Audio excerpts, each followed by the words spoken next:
Haleluya, saudara dikasih dalam Tuhan, shalom buat kita semua yang hari ini mengambil bagian untuk merenungkan firman Tuhan. Dimanapun Bapak Ibu Saudara berada, umat Tuhan berada, sukacita bagi saya untuk kembali membagikan firman Tuhan ini. Melalui program Bible and Coffee, saya rindu program ini boleh menjadi berkat buat banyak orang. Karena saya percaya hari-hari ini adalah hari-hari yang jahat. Kita semakin harus dekat dengan Tuhan. Caranya bagaimana? Renungkan firman Tuhan, renungkan firman Tuhan, renungkan firman Tuhan. Sehingga kita menjadi kuat menghadapi apapun yang terjadi dalam kehidupan kita. Katakan amin. Yes. Saudara dikasih dalam Tuhan, dalam program Bible and Coffee ini saya juga kembali mengajak setiap umat Tuhan untuk membagikan kembali renungan singkat ini. Ayo melayani bersama-sama dengan saya. Saudara yang sudah diberkati melalui program ini, ayo jadi berkat. Saatnya kita bisa menjadi perpanjangan tangan Tuhan, kita yang sudah dikuatkan, kita yang sudah dihiburkan, kita yang sudah diteguhkan dengan perkataan-perkataan firman Tuhan melalui renungan-renungan singkat dalam program Bible and Coffee ini.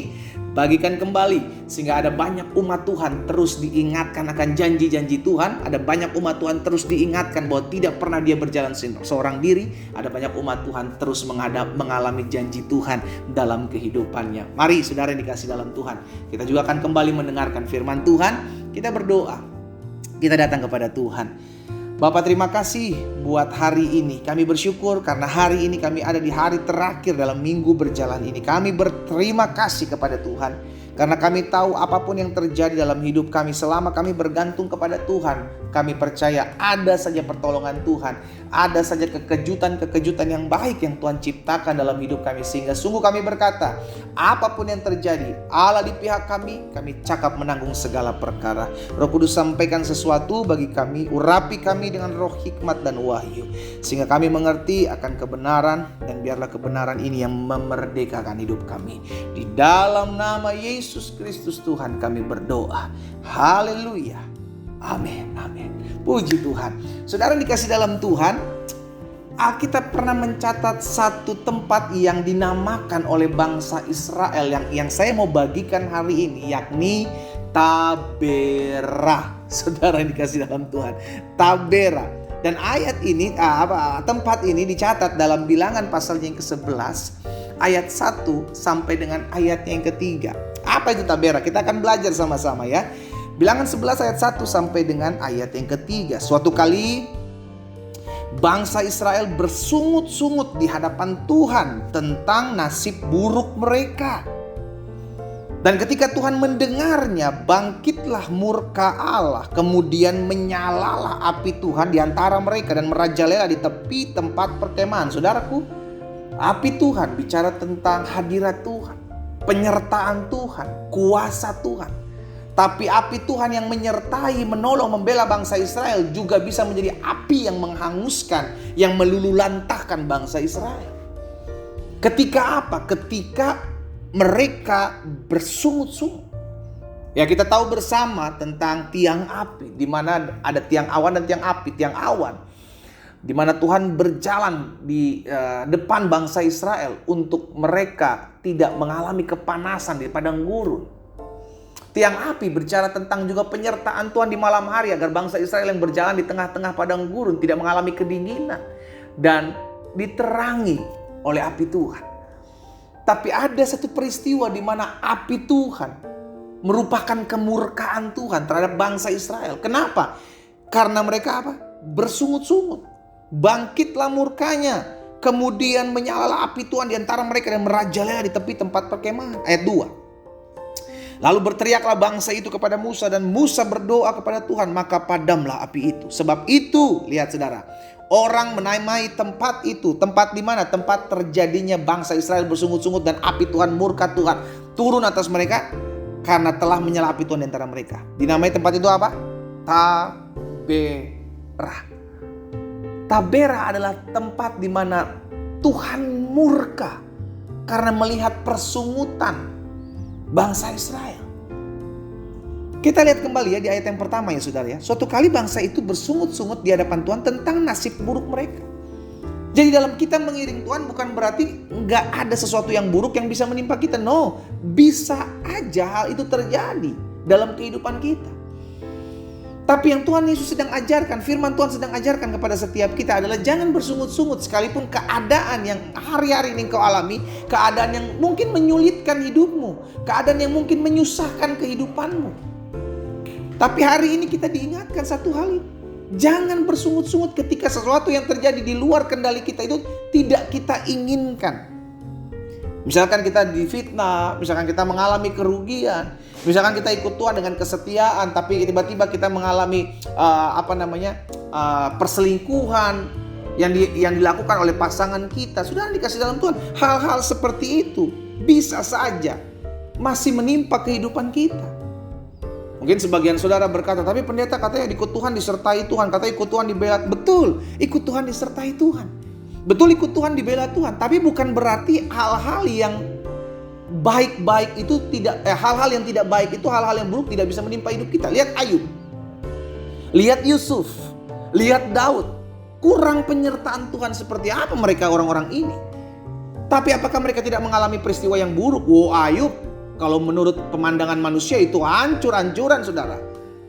Tapi padahal Ayub adalah orang yang takut akan Tuhan. Tapi ternyata Tuhan pakai setiap keadaan peristiwa untuk mendatangkan kehidupan Ayub. Sehingga diberkatilah Ayub berlipat-lipat. Iya kan? Nah, apa yang terjadi juga dalam kehidupan Yusuf? Yusuf difitnah. Yusuf mengalami kerugian-kerugian yang seharusnya tidak dialami sebagai orang yang takut akan Tuhan. Tapi dia alami. Bahkan Rasul Paulus dan Silas dipenjara bukan karena korupsi, bukan karena maling, tapi karena menginjil. Ada alasan untuk mengeluh bersungut-sungut karena apa yang ditimpakan kepada mereka, tapi tidak mereka lakukan. Jadi jangan salah konsep dalam kita mengiring Tuhan, maka semua yang kita inginkan terjadi. Semua yang kita pikirkan harus terrealisasi. No, ada kalanya kita harus didewasakan, didewasakan, dimurnikan. Agar dalam kita mengiring Tuhan bukan hanya yang enak-enak, ada pendidikan Tuhan. Iya kan? Tapi jangan sampai seperti bangsa Israel bersungut-sungut ketika nasib buruk itu menimpa hidup mereka.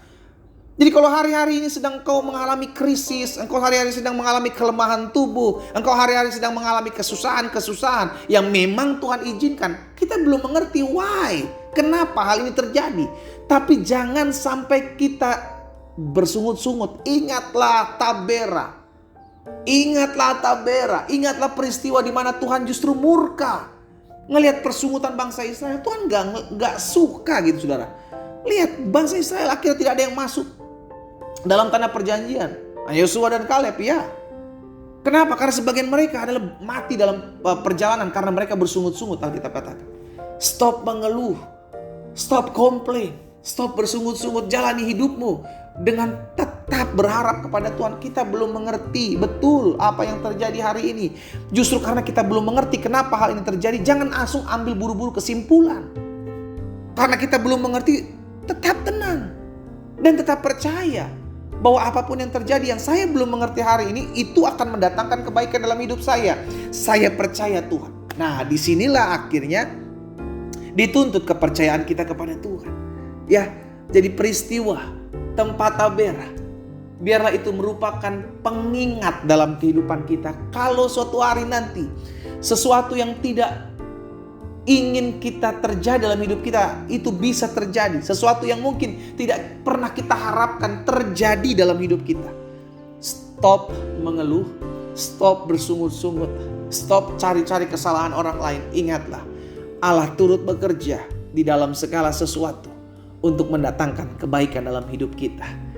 Ingat selalu Tabera. Kalau perlu saudara dikasih dalam Tuhan, tulis di tempat di mana kita sering melihat, kaca kah, pintu kah, Tabera. Kenapa? Dengan mengingat itu kita langsung ingat, jangan sampai murka Tuhan jatuh dalam hidup saya ketika saya bersungut-sungut. Jangan sampai penyertaan Tuhan, api Tuhan yang merupakan penyertaan kuasa Tuhan itu justru berubah, berbalik menjadi api yang menghanguskan, api yang membinasakan ketika saya mulai bersungut-sungut. Ingatlah peristiwa di Tabera. Kita berdoa, kita datang kepada Tuhan. Bapa, dalam nama Yesus, ampuni kami. Kalau seringkali yang Tuhan lihat kami bersungut, kami mengeluh, kami komplain dalam kami mengiring Tuhan. Oleh karena satu dan lain hal yang mungkin tidak pernah kami inginkan terjadi dalam hidup kami, justru ini Tuhan izinkan terjadi. Ampuni kami. Tapi hari ini kami diingatkan peristiwa di Tabera.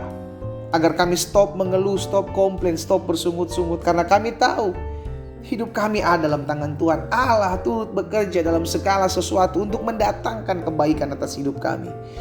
Karena itu hamba berdoa, ya Tuhan, tolong setiap kami anak-anak Tuhan agar selalu mengingat peristiwa di Tabera, di mana api Tuhan yang seharusnya menjadi pembela perlindungan kami, itu berubah menjadi api yang menghanguskan tatkala kami hidup bersungut-sungut dan kami hidup mengeluh. Hamba berdoa sehingga terus hati kami umat-Mu menjadi memiliki hati yang penuh dengan ucapan syukur, karena itulah yang Tuhan kehendaki dalam hidup kami. Di dalam nama Tuhan Yesus kami berdoa. Amin. Kita nikmati kopi kita, saudara. Haleluya. Ingatlah peristiwa Tabera.